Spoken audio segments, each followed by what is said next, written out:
തിരുവനന്തപുരത്ത് മത്സരം ബി.ജെ.പിയുമായെന്ന എൽ.ഡി.എഫ് സ്ഥാനാർത്ഥി പന്ന്യൻ രവീന്ദ്രൻ യു.ഡി.എഫ് എല്ലായിടത്തും ദുർബലമായി, തെരഞ്ഞെടുപ്പ് സർക്കാരിന്റെ വിലയിരുത്തലായാലും ഒന്നും സംഭവിക്കില്ലെന്നും പന്ന്യൻ രവീന്ദ്രൻ മീഡിയ വണിനോട് പറഞ്ഞു. അതിൽ കുറച്ച് വോട്ട് ചിലപ്പം ഏതെല്ലാം ഭാഗത്ത് പോകുന്നറിയില്ല. പിന്നെ വേറൊരു സ്വതന്ത്ര സ്ഥാനാർത്ഥി വന്നിട്ടുണ്ട്, അയാൾ കുറച്ച് വോട്ട് പിടിക്കും, കോൺഗ്രസിന്റെ വോട്ട്. അപ്പോൾ കോൺഗ്രസ് എന്ന് പറയുന്ന യു.ഡി.എഫ് എന്ന് പറയുന്നത് താഴ്ന്നു പോവും. ഞങ്ങളാണ് മേലെയുള്ളത്. മിക്കവാറും മത്സരം ഞങ്ങളും ബി.ജെ.പി തമ്മിലാണ് ഇപ്പോൾ വരാൻ വേണ്ടി പോകുന്നത്. അതിൽ നമ്മൾ വിക്ടറി നമ്മൾ ജയിച്ചു വരുമെന്ന കാര്യം സംശയമില്ല. സംസ്ഥാന സർക്കാരിന്റെ വിലയിരുത്തലാൽ എന്താ വരാൻ പോകുന്നത്? ഒന്നുമില്ല. സംസ്ഥാന സർക്കാരിനെ പറ്റി ജനങ്ങൾക്ക് അങ്ങനെ ഒരു മോശാഭിപ്രായം എവിടെയുണ്ടെന്ന് നിങ്ങൾ ധാരണ? തിരുവനന്തപുരത്ത് ബി.ജെ.പിയുമായാണ് മത്സരമെന്ന പന്ന്യന്റെ പ്രസ്താവന പരാജയം മണത്തതിന്റെ സൂചനയെന്ന യു.ഡി.എഫ് സ്ഥാനാർത്ഥി ശശി തരൂർ. തിരുവനന്തപുരത്ത് യു.ഡി.എഫ് വിജയിക്കുമെന്നും തരൂർ മീഡിയ വണിനോട് പറഞ്ഞു. തിരുവനന്തപുരത്തെ യു.ഡി.എഫിന്റെ സ്ഥാനാർത്ഥി ശശി തരൂർ നമ്മളോട് കൂടി തരികയാണ്. അവസാന പ്രചരണ ദിവസമാണ്. എന്താണ് ഫീൽ ചെയ്യുന്നത് മൊത്തത്തിൽ? അവസാനത്തെ പ്രചരണ ദിവസമാണ്. ഇന്നോടെ കഴിഞ്ഞു പബ്ലിക് ക്യാമ്പയിനിങ്. നാളെ സൈലന്റ് ഡേ ആണ്. അപ്പോൾ നമ്മൾ ആൾക്കാരെ പോയി നേരിട്ട് കാണും. പക്ഷേ പബ്ലിക് ഇവന്റ് ഒന്നും ഉണ്ടാവില്ല. മറ്റന്നാൾ വോട്ടിങ്. അപ്പോൾ എന്താ പ്രതീക്ഷ? വിജയം തന്നെയാണ്. അതന്നെ നമ്മൾ കണ്ടിരിക്കുന്നത്. ഈ 45 ദിവസം പ്രസന്റ് ചെയ്ത ശേഷം തന്നെ നമ്മുടെ പ്രതീക്ഷ. ഇപ്പോൾ എൽ.ഡി.എഫിന്റെ സ്ഥാനാർത്ഥിയോട് അല്പസമയം മുമ്പ് സംസാരിക്കുമ്പോൾ പറഞ്ഞത് ഇവിടെ ബി.ജെ.പിയുമായിട്ടാണ് മത്സരം എന്നുള്ളതാണ്. എങ്ങനെയാണ് അതിനെ കാണുന്നത്? ഇതൊക്കെ തോൽവിയുടെ ഓരോരോ തെളിവാണ് സുഹൃത്തെ. ഞാൻ വിവരങ്ങൾ നൽകാൻ കെ.ആർ. സാജു ചേരുന്നുണ്ട് തിരുവനന്തപുരത്ത് നിന്ന്. സാജു, നമ്മൾ നേരത്തെയും പറഞ്ഞു, അതിലേക്ക് കുറച്ചുകൂടി വിശദമായി വരേണ്ടതുണ്ട്.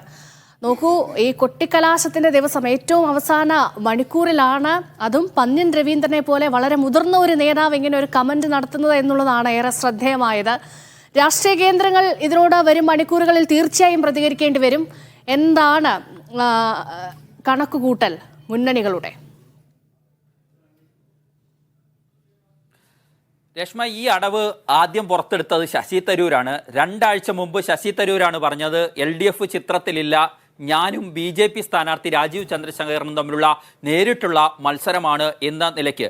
ഇതിന് ഒരു രാഷ്ട്രീയമുണ്ട്.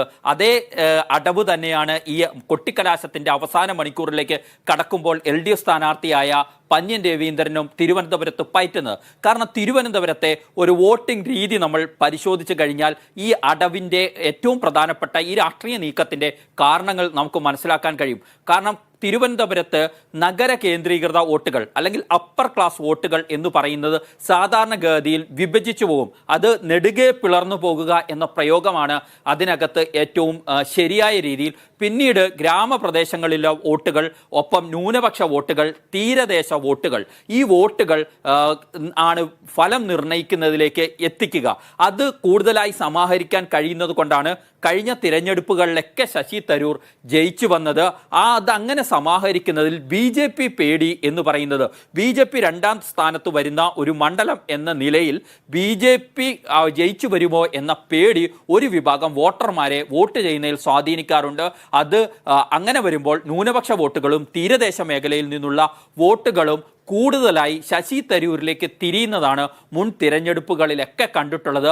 അത് മുന്നിൽ കണ്ടുകൊണ്ടാണ് BJP വലിയ രീതിയിലുള്ള പ്രചാരണ പ്രവർത്തനങ്ങളുമായി മുന്നോട്ട് പോയ ഘട്ടത്തിൽ ആദ്യം ശശി തരൂർ അത്തരം ഒരു കാര്യം പറഞ്ഞത്. താനും BJPയും തമ്മിലാണ് മത്സരം എന്ന് പറഞ്ഞത്. അതായത് തനിക്ക് എതിരായി പോകേണ്ടിയിരുന്ന ചില വോട്ടുകളെങ്കിലും തന്നിലേക്ക് സമാഹരിക്കാൻ ലക്ഷ്യമിട്ടായിരുന്നു ശശി തരൂർ ആ രാഷ്ട്രീയ അടവ് പുറത്തെടുത്തത്, അല്ലെങ്കിൽ ആ രാഷ്ട്രീയമായ നീക്കം നടത്തിയത്. അത് പ്രചരണ രംഗത്ത് ശശി തരൂരിന് മേൽക്കൈ നൽകി എന്നത് വസ്തുതയാണ്. ന്യൂനപക്ഷ വോട്ടുകളും അതുപോലെ തീരദേശത്തെ വോട്ടുകളുമൊക്കെ അദ്ദേഹത്തിന് അനുകൂലമായി മാറുന്നു എന്ന സൂചനകൾ ഈ പ്രചരണത്തിന്റെ അവസാന ഘട്ടങ്ങൾ പരിശോധിക്കുമ്പോൾ നമുക്ക് ലഭിക്കുന്നുണ്ട്.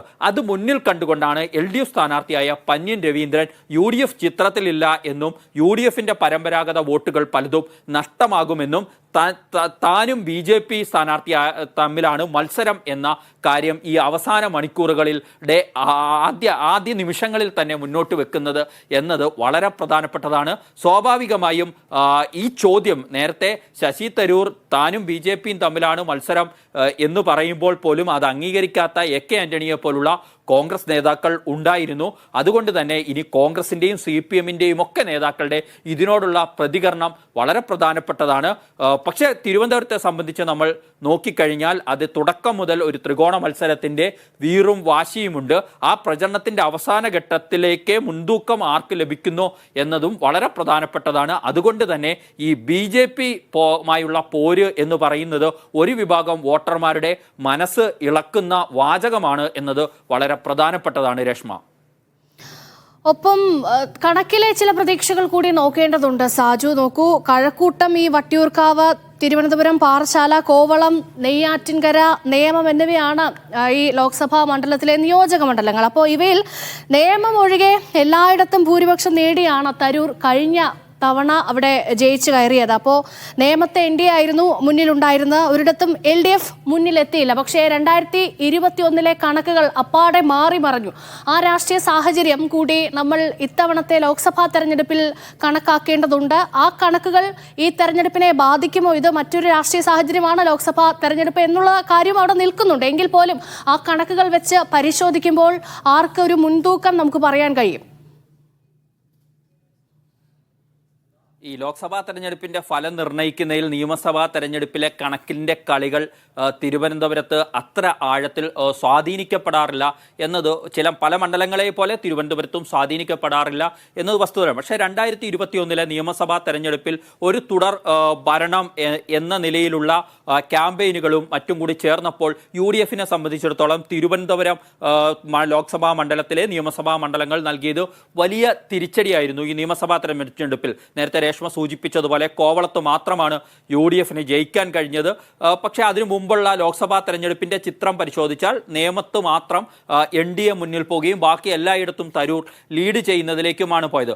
ഒരു കാര്യം ഉറപ്പാണ്, തരൂരിന് കഴിഞ്ഞ തവണത്തെ മികവ് അതേപടി നിലനിർത്താൻ കഴിയുമോ എന്ന ചോദ്യം ബാക്കിയായി ഈ പ്രചരണം അവസാന ഘട്ടത്തിലേക്ക് എത്തുമ്പോഴുമുണ്ട്. പക്ഷേ അപ്പോഴും UDF ക്യാമ്പ് പ്രതീക്ഷിക്കുന്നത് തരൂർ ഭൂരിപക്ഷത്തോടു കൂടി തന്നെ ജയിച്ച് കയറുമെന്നാണ്. അതിനുള്ള സമവാക്യങ്ങൾ അടിത്തട്ടിൽ ഒരുങ്ങിയിട്ടുണ്ട് എന്നാണ് UDF കേന്ദ്രങ്ങൾ ഉറച്ചു വിശ്വസിക്കുന്നത്. രാജീവ് ചന്ദ്രശേഖരൻ വലിയ രീതിയിൽ കാടടക്കിയുള്ള പ്രചാരണ പ്രവർത്തനങ്ങൾ നടത്തിയെങ്കിൽ പോലും പുതിയതായി വോട്ടർമാരെ എത്രത്തോളം സ്വാധീനിക്കാൻ കഴിഞ്ഞു എന്ന ചോദ്യമുണ്ട്. ചില മേഖലകളിൽ അദ്ദേഹത്തിന് പുതിയ ഇളക്കങ്ങൾ സൃഷ്ടിക്കാൻ കഴിഞ്ഞിട്ടുണ്ട്. പ്രത്യേകിച്ച് നമുക്കറിയാം IT മേഖലകളിലും മറ്റും പ്രവർത്തിക്കുന്ന യുവ വോട്ടർമാർ കൂടുതലായുള്ള മണ്ഡലങ്ങളിൽ ഒന്നാണ് തിരുവനന്തപുരം. അവിടെ പണ്ട് തരൂരിനുണ്ടായിരുന്ന ഒരു പ്രതിച്ഛായ അല്ലെങ്കിൽ നമ്മൾ തലപ്പൊക്കം എന്നൊക്കെ പറയുന്നത് വോട്ടായി മാറുന്ന രീതി ഉണ്ടായിരുന്നു. അതോട് കിടപിടിക്കാൻ കഴിയുന്ന ഒരു സ്ഥാനാർത്ഥിയെ BJPക്ക് അവതരിപ്പിക്കാൻ കഴിഞ്ഞു എന്നത് പ്രധാനപ്പെട്ട കാര്യമാണ്. പക്ഷേ അത് നിലവിൽ നേടിയെടുത്ത വോട്ടുകൾക്ക് അപ്പുറത്തേക്ക് ഈ മണ്ഡലത്തിൽ BJPക്ക് NDAക്ക് കൊണ്ടുപോകാൻ ഞാൻ അതിലേക്ക് തന്നെയാണ് ഞാനൊന്ന് ഇടപെടുകയാണ്.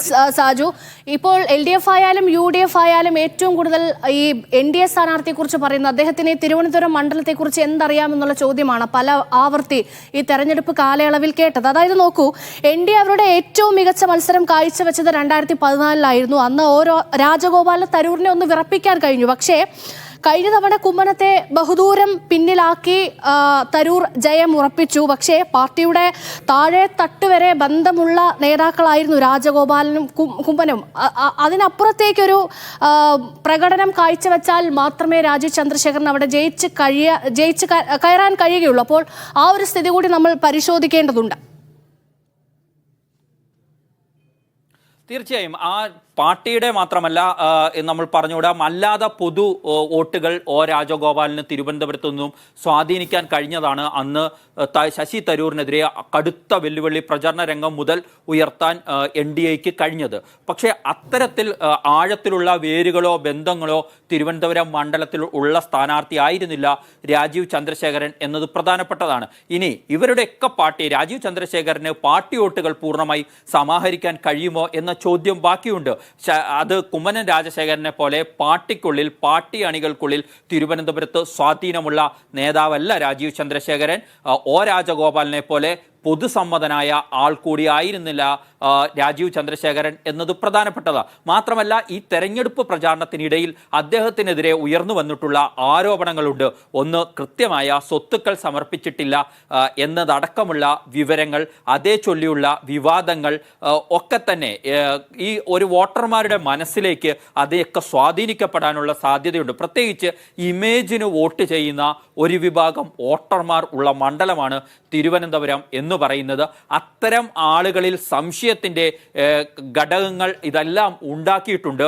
അതിനാൽ തന്നെ രാജീവ് ചന്ദ്രശേഖരന്റെ പോരാട്ടം ഒ രാജഗോപാലിന്റെ അത്രയും കടുത്തതാക്കി കൊണ്ടുവരാൻ കഴിയില്ല എന്നാണ് എതിർപക്ഷം LDFും UDFും ഒക്കെ ഈ അവസാന മണിക്കൂറുകളിൽ ഉറച്ച് വിശ്വസിക്കുന്നത്. രേഷ്മ.